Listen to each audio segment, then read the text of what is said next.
আমরা পদমহেশ্বরের পথে যাত্রা। আজ আমরা যাব রাশিগ্রাম।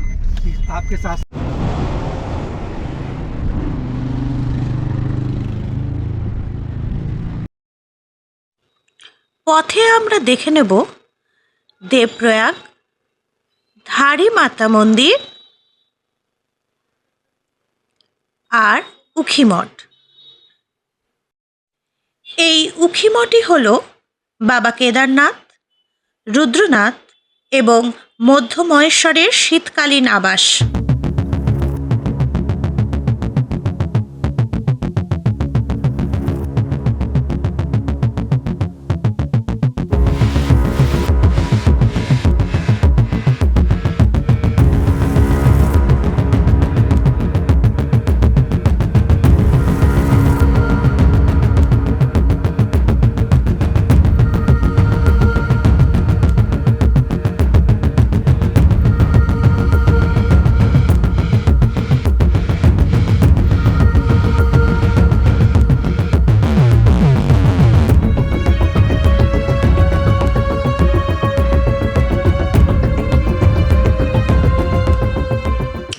চলো, আমাদের গাড়ি এসে গেছে।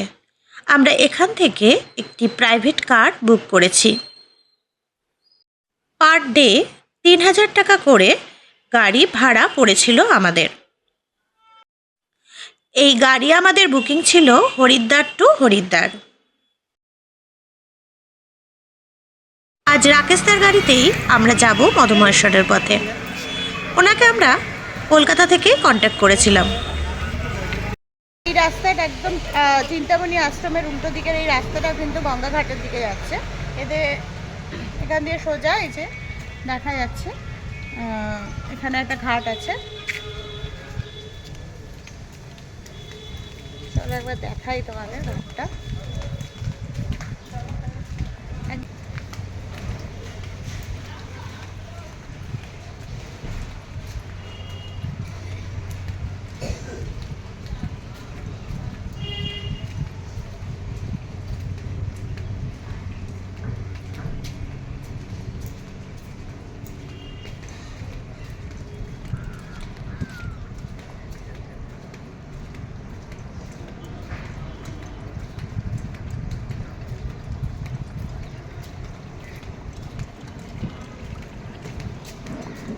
এই দেখো, জয় মা গঙ্গা। এই হলো একদম কাছেই গঙ্গা।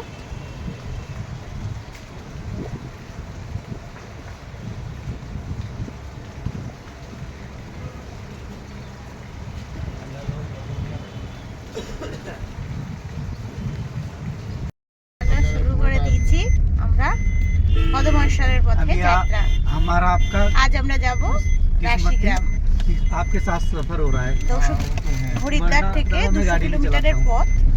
हाँ, बहुत पहले आप चला 6-7 ঘন্টা লাগবে বলছে গাড়িতে। इसमें देखा आपका फेसबुक, इसमें देखा তবে চলো, बहुत पहले मैं गाड़ी चलाता था। हर हर महादेव, जय केदार বলে আমরা যাত্রা শুরু করি।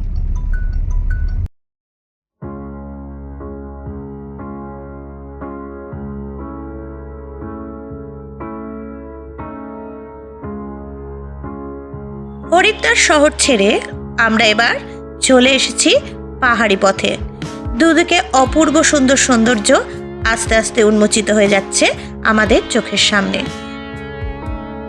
দূরে ওই পাহাড় শ্রেণী, আর তার উপরে পড়েছে ভোরের সূর্যের আলো। কি সুন্দর লাগছে বলতো দৃশ্যটা। পাহাড়ি পথের প্রতিটি বাঁকেই যেন এক নতুন সৌন্দর্য অপেক্ষা করে থাকে। পার্বত্য উপত্যকার মাঝখান দিয়ে ওই যে দেখা যাচ্ছে নীল জলরাশি, ওটা আসলে কিন্তু ভাগীরথী নদী। তাই দাদাকে বলে দাঁড়িয়ে পড়লাম এইখানে। ভীষণ সুন্দর লাগছিল দেখতে জায়গাটা। একটু ছবি তোলা আর চোখ ভরে এই সৌন্দর্যকে উপভোগ করা। এই হলো দেবপ্রয়াগ, অলকানন্দা আর ভাগীরথীর মিলনস্থল। এটা হচ্ছে অলকানন্দা, ওদিক থেকে যেটা আসছে এটা অলকানন্দা, আর এই যে নদীর সঙ্গম হচ্ছে। খুব ভালো করে লক্ষ্য করলে দেখবে দুটো জলের কালার একদম আলাদা। একটা হচ্ছে পুরো ব্লু অলকানন্দার জলটা, আর ভাগীরথীর জলটা একটু ঘোলাটে। এইখানেই দুটো নদীর সঙ্গম হচ্ছে এবং এই দুটো সঙ্গমের পরেই গঙ্গার নাম নিয়ে এটা এগিয়ে যাচ্ছে হরিদ্বারে।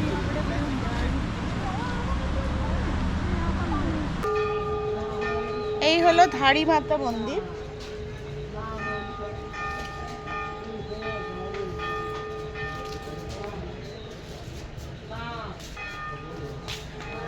আমরা যখন 2 বছর আগে 2023-এ এসেছিলাম তখন এই মন্দিরে নেমেছিলাম, পুজো দিয়েছিলাম। কিন্তু এবারে যেহেতু একটু তাড়া আছে রাশিগ্রাম যাওয়ার, মধুমহাশয় যাওয়ার, অনেকটা ট্রেক করতে হবে, তাই এবারে আর নামছি না। মা কিন্তু ভীষণ জাগ্রত। আর সবচেয়ে আশ্চর্যের বিষয়, এই মায়ের কিন্তু 3 বেলা, সকালবেলা এই মা বাল্যরূপে পূজিতা হন, আর দুপুরবেলা কন্যা রূপে এবং রাত্রেবেলা বৃদ্ধার রূপে। এক আশ্চর্য, অলৌকিক। আর এখানের মানুষের কাছে এই মা কিন্তু ভীষণ জাগ্রত। এবারে বোটিংও হচ্ছে দেখছি এখানে। এখান থেকেই মাকে প্রণাম জানালাম, রক্ষা করো মা।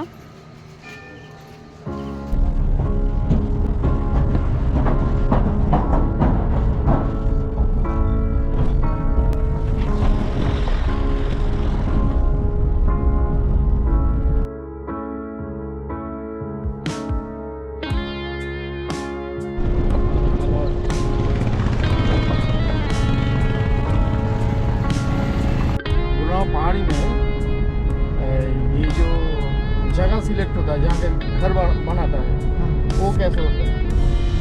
देखिए सिलेक्ट ऐसे है, ये जो लोग आ रखे हैं ना यहाँ पे, ये सब शरणार्थी के, ये पहाड़ी के उत्तराखंड के नहीं है ये लोग। ये हैं आपका राजस्थान के लोग। अच्छा, देखो यहाँ पर रावत मिलेंगे, आपको राणा मिलेंगे, चौहान मिलेंगे, कठेत मिलेंगे, ये सारे हैं राजस्थान के। ये यहाँ पे कैसे आए? यहाँ पे ऐसे है, जब औरंगजेब ने शासन किया था ना मुगल साम्राज्य में, औरंगजेब आए थे। औरंगजेब ने क्या किया था कि वो धर्म परिवर्तन करा रहा था जबरदस्ती। तब ये कट्टर जो हिंदू थे उन्होंने धर्म परिवर्तन नहीं किया, वो वहाँ से भाग के इधर आए। अच्छा, यहाँ पे ये यूपी में था सब पहले, तो ये बंजर एरिया था। बंजर मतलब यहाँ के लोग मेहनत नहीं कर सकते थे जितनी मेहनत यहाँ पे चाहिए। आप देख रहे हो पथरीली पहाड़ी है, इसको काट के रहना और यहाँ फसल उगाना बहुत मेहनत का काम है। लेकिन हमारे यहाँ उपजाऊ जमीन बहुत है नीचे समतल में, तो लोग पहाड़ में क्यों आएंगे? इनको फिर यहाँ पे ये छुपे ऊपर हाइट में, क्योंकि राजस्थान है, राजस्थान में भी पहाड़ है, तो ये हाइट में जा जाके ऊपर रहने लगे टॉप में। अच्छा, और वहाँ इन्होंने पगडंडी वाले रास्ते बनाए काट के अपने, मतलब जिससे आप पैदल जा सको और दूर से आदमी आने वाला दिखेगा भी कि कौन आ रहा है। तो ये लोग वहाँ इस तरीके से बसे हैं। अब फिर यहाँ की गवर्नमेंट ने इनको कहने लगे हम यहाँ रह तो रहे लेकिन हम खाएंगे क्या, तो इनको ज़मीन अलाउड कर दी थी कि ये आपकी इतनी ज़मीन है, आप यहाँ इतने में खेती करो। सबको ऐसे ऐसे कर दिया था। तो ये तब के बसे हुए लोग। দেখতে দেখতে আমরা পৌঁছে গেছি উখি মঠে।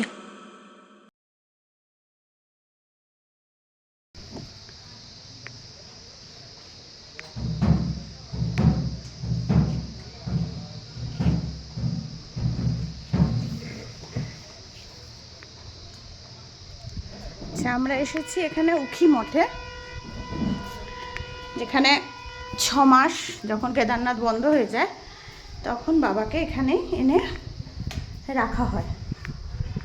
তো সেই মন্দির দর্শন করতে আমরা এখন উখি মঠে এলাম। জয় ভোলেনাথ।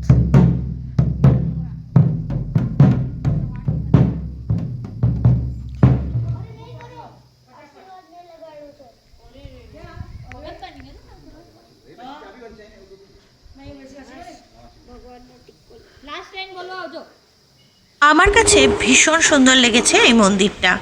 পাহাড়ের কোলে ছোট্ট একটা মন্দির। এই যে আমি সিঁড়ি দিয়ে উঠছি, সোজা যে মন্দিরটি দেখা যাচ্ছে এখানেই আছে পঞ্চকেদার।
গোটা মন্দির চত্বরটাই কিন্তু ভীষণ শান্ত এবং নিরিবিলি। এখানে তোমরা পুজো দিতে পারো, সামনেই ডালা পাওয়া যায়, সেখান থেকে ডালা কিনে এখানে ভগবানের উদ্দেশ্যে অর্পণ করা যায়। আজকের আমাদের গন্তব্য রাশিগ্রাম হয়ে আগরতলি। তোমরা যারা শেয়ারে মধুমহেশ্বর আসতে চাও তারা হরিদ্বার থেকে প্রথমে উখিমঠ, তারপর উখিমঠ থেকে আবার শেয়ার গাড়ি করে চলে আসতে পারো রাশিগ্রাম। অনেকেই রাশিগ্রামে স্টে করে, তবে আমরা আজকে চলে যাব আগরতলি। সেখান থেকে আমরা হাঁটা শুরু করব এবং যতটা সম্ভব আমরা এগিয়ে থাকব মধুমহেশ্বরের পথে।